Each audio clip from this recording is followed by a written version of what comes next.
Bonjour à tous, ici Tiert et je vous retrouve aujourd'hui pour vous faire une petite vidéo exceptionnelle qu'on va essayer de faire plus souvent. Donc on va parler, donc c'est vraiment un podcast et ici on va parler, comme vous aurez pu vous en douter sur le titre de la vidéo, de la nouvelle annonce de FFG donc pour la vague 9, donc la vague 9 en X-Wing. Comme d'habitude, je suis là pour parler de X-Wing. Et alors, sans plus tarder, on va commencer tout de suite avec le premier vaisseau. Donc on aura 4 vaisseaux dont je vais présenter déjà ceux que l'on a trouvés, ceux que l'on a pu déchiffrer des cartes, donc aussi bien au niveau des pilotes, des nouvelles cartes. Sans plus tarder, on commence tout de suite. Alors on va commencer tout de suite avec l'Arc 170 qui n'était pas vraiment au programme des rumeurs sur la vague 9. On attendait plutôt une nouvelle navette style Kylo Ren ou quelque chose d'autre, alors que là on se retrouve directement avec un vaisseau issu de la prélogie, donc on ne sait pas encore comment FFG va justifier ça. Est-ce que FFG va se lancer dans la prélogie Star Wars? Pas sûr, à voir. En tout cas, on verra s'il apparaît dans Star Wars Rebels ou dans Rogue One, mais il y a très peu de chances que ce soit dans Rogue One. Alors sans plus tarder, on va commencer. Alors l'intérêt de ce vaisseau-là, ainsi que le chasseur taille, nouvelle version qu'on verra juste après. Donc c'est deux chasseurs à petit socle avec double arc, donc un arc principal comme on a l'habitude pour les chasseurs, mais ici avec un arc arrière aussi et un nouveau système de tir. Donc ce seront des tirs dont ce sera 2D non cumulable en avant pour l'arc principal, donc il n'y aura pas moyen, on suppose avec ce qui a été dit dans l'annonce FFG, que la portée ne pourra peut-être pas rajouter un dé, ce sera à voir avec la carte en gros plan quand on l'aura.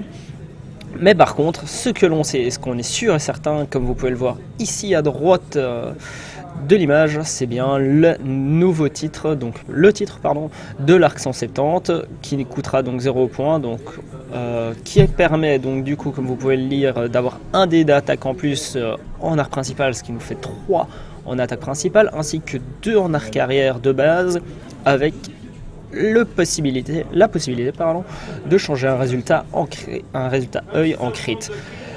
Donc on se doute que cette carte, comme vous pourrez le voir chasseur taille, c'est plutôt une manière d'expliquer comment va fonctionner ces vaisseaux, plutôt qu'une sorte de titre d'amélioration. C'est comment FFG veut qu'on joue, sachant qu'FFG à la base ne veut pas que ce jeu se joue avec des tirs de tourelle ou des arcs arrière. C'est plutôt vraiment basé sur le positionnement des vaisseaux avec l'arc avant, qu'on se doute bien que c'est fait exprès pour éviter d'avoir 3 dés devant et derrière, qu'on se retrouverait comme un fire spray ou genre de vaisseau.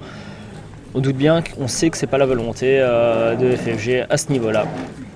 Qu'est-ce que l'on sait aussi donc dans ce package pour l'arc? Alors déjà, on a le pilote VP7 qui a comme donc talent de pouvoir rajouter un œil, dépenser un target qui lui permet d'avoir un œil en plus à son résultat, aussi bien en attaque qu'en défense. Donc il faut avoir targeté son adversaire, ça c'est le VP7. Puis ensuite on a le VP6 qui permet lui par contre de donner son target lock à un vaisseau allié à portée 1-2.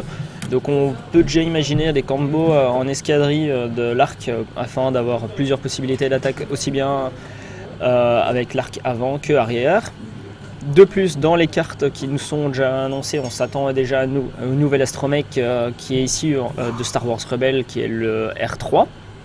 Ensuite, on se retrouve avec des cartes classiques comme le Recon Spécialiste et Montée d'Adrénaline. Par contre, on aura un nouveau crew qu'on peut voir à 2 points qui s'appelle Tail Gunner, dont on ne sait pas encore grand chose, c'est juste qu'il sera limité. Et par contre, là, ce qui est très intéressant, c'est la nouvelle carte qui nous permettra de faire des barrel rolls sur les petits vaisseaux qui n'ont pas ça dans leur barre d'action. Donc c'est la petite carte qu'on voit, Vector Thruster, qui sera donc sûrement une des nouvelles cartes fort attendues, donc qu'on se doute qu'on équipera sur l'arc, entre autres, pour avoir cet effet de barrel, ou alors sur un T70, on pense à Hello Asti qui pourrait être très intéressant entre le barrel, le boost, plus les seigneurs blancs, ça pourra vraiment avoir du punch en attaque. Sinon, qu'est-ce qu'on peut penser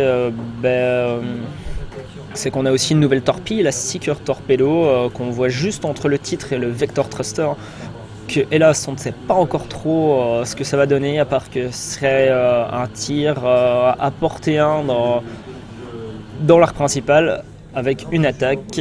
C'est tout ce qu'on sait, du peu qu'on a pu voir.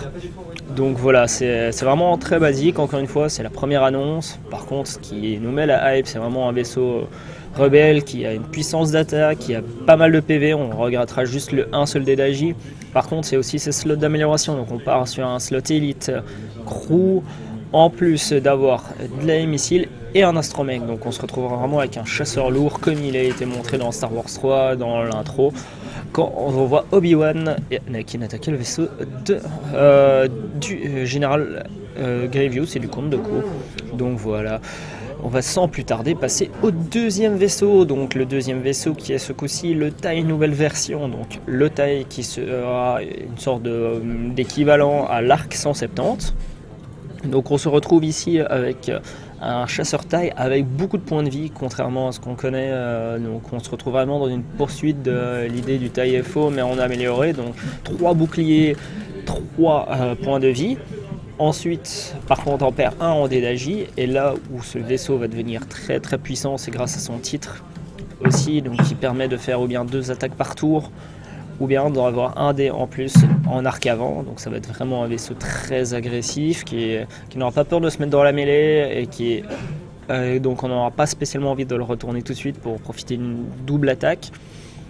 En plus, il a l'avantage d'avoir des hautes VP, donc par exemple son VP9 qui nous donne quand même une puissance phénoménale à ce vaisseau. Ça veut dire qu'on pourra cumuler le fait de faire un double tir avec son titre, puis après avoir perdu un bouclier, refaire un tir d'arme dans son arc principal, vu que c'est la compétence du pilote VP9, ça va être vraiment fort. Sinon, dans ce package qu'on retrouve aussi donc dans les anciennes cartes, on se retrouve avec du Tactical Jammer, du Wired, donc ça c'est des cartes connues. Donc rien de spécial à ce niveau-là. Niveau action, on se retrouve avec un type plutôt classique avec le focus, le target lock et le barrel. On perd cependant l'evade, mais en même temps ce vaisseau n'est pas joué comme ça. On se retrouve aussi avec un slot missile qui vient d'apparaître sur un chasseur taille, ce qui est plutôt sympa, sachant qu'il garde quand même son système, le tech et l'élite. Ça fait quand même pas mal de slots et de quoi prévoir pour l'amélioration. Qu'est-ce qu'on se retrouve aussi avec dans les nouvelles cartes, à part le titre, on peut voir qu'on a une nouvelle carte qui apportera quelque chose en défense, mais on sait hélas pas encore quoi, et quelque chose qui s'appelle Collision Detection, qui serait un nouveau système qui permettrait de performer un barrel roll, donc faire un barrel, mais on ne sait pas encore trop les conditions, qu'est-ce qui va se passer. Donc ça sera encore à voir, et là c'est très flou, mais tout ce qu'on sait c'est que on aura un taille qui ne coûtera pas beaucoup de points, parce que le VP9 est à seulement 29 points pour quand même un vaisseau à 6 points de vie qui peut faire jusqu'à 3 attaques par tour. Ça va être vraiment très nerveux comme vaisseau et très lourd. Ensuite on va passer, alors là c'est vraiment quelque chose qui hype pas mal de gens, et alors qui moi aussi va peut-être me donner envie de jouer Scum.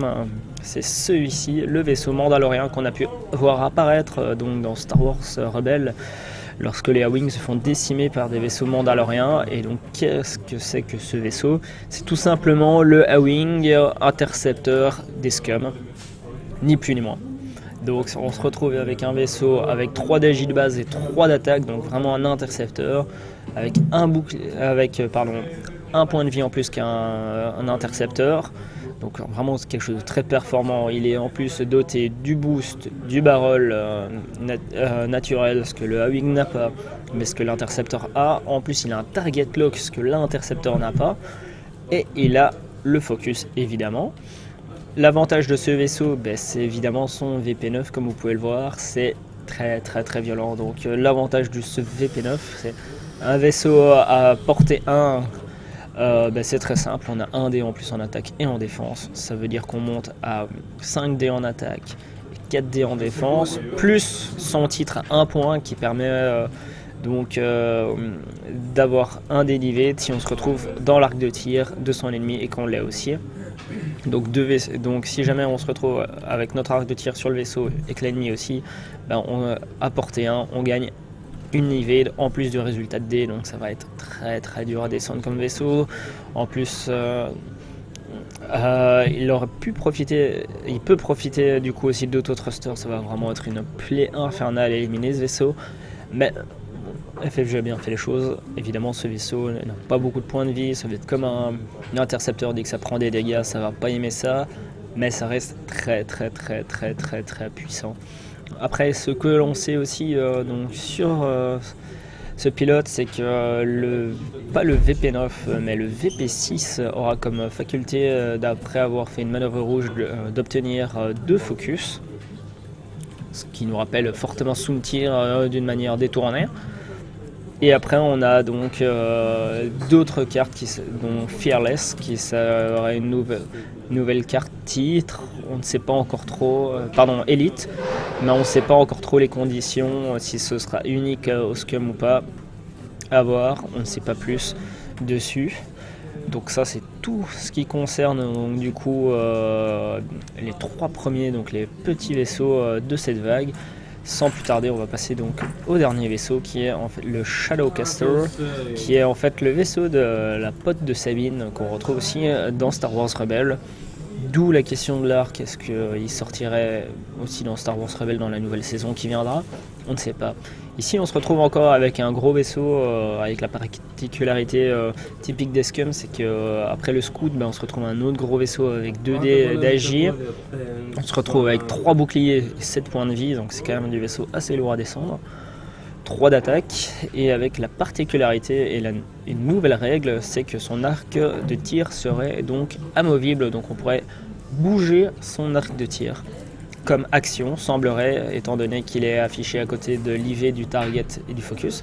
Donc ce sera un nouveau vaisseau principalement prévu pour tirer en tourelle, mais en même temps un coup d'action. On ne sait pas encore trop qu'est-ce que ça va donner, qu'est-ce que ça va faire. Donc ça, ce sera à voir. Donc sans plus tarder, on va aussi du coup voir qu'est-ce qui va se passer en plus dans cette boîte. On aurait aussi donc un nouvel illicite qui nous permettrait de lâcher des débris, comme une bombe. Après on ne sait hélas pas comment ça va fonctionner, si ça va coûter une action ou si ça va se faire après le déplacement, comme certaines bombes le font actuellement. On ne sait pas encore à ce niveau-là. Pareil pour les cartes, c'est assez flou. On sait que l'Atrasie offrira quelque chose en défense. Si on perd ou on reçoit un stress, on ne sait pas encore trop à ce niveau-là. Donc voilà, alors le VP7, on va passer au pilote avec déjà Sabine que vous pouvez voir, donc qui sera si je dis pas de bêtises, la première pilote à être dans 2 factions, aussi bien en Scum qu'en Rebelle, avec l'avantage de gagner un focus au résultat des dés en défense. C'est un peu la version moins agressive du vaisseau mandalorien qu'on a vu juste avant. Ensuite, on a donc le VP7, le plus gros vaisseau, qui coûterait 38 points, et alors qui lui permettrait donc de choisir un vaisseau à portée 1. On ne sait pas encore s'il serait dans l'arc primaire en plus de celui mobile. Ça veut dire qu'après une attaque, il recevrait un token Tractor Beam, ce qui lui fait perdre donc à ce vaisseau un dé d'agi. Donc c'est vraiment un vaisseau peut-être plus en soutien, prévu pour faire peur à tous ces as impériaux, qu'on je pense par exemple à un Whisper qui serait déjà recloqué, qui perdrait un dé d'agi, à Soontir, un Inquisiteur. Le but c'est vraiment FFG s'est rendu compte qu'ils avaient fait des choses un peu trop efficaces, et du coup ils compensent avec d'autres vaisseaux, d'autres compétences tout aussi bourrines. À voir ce que ça donnera. C'est encore trop tôt pour dire qu'est-ce qui va se passer. Ensuite on a donc du coup le titre pour finir, qui donne le token Tractor Beam, alors que je m'en mêlais les pinceaux parce que le VP7 le donne au début de combat, tandis que le titre permet de le faire après une attaque qui touche, lui mettre un Tractor Beam. Donc je suppose que ça va pouvoir plutôt bien comboter et que ça va être vraiment très énervant Pour tout ce qui est as et chasseur, Arc Dodger, c'est vraiment de la chasse à l'Arc Dodger. Ça va être vraiment intéressant à voir comment va se passer aussi ce déroulement d'arc rotatif. Est-ce que ça va être une action qui va permettre de tirer comme une tourelle, ou est-ce que c'est vraiment un arc qui va vraiment bouger, donc ce sera à voir. Donc voilà. C'est tout ce qu'on sait actuellement pour la vague 9. Donc en attendant, donc d'ici peu, le pack As Vétéran qui va sortir, puis ensuite le pack Faucon et Black Squadron qui est un peu le penchant commercial pour ressortir le Faucon et pour adapter au nouveau film qui était Star Wars 7. Donc voilà, je vous retrouve pour une prochaine vidéo de X-Wing pour Watch Quit, toujours en partenariat avec l'Outpost. Merci beaucoup.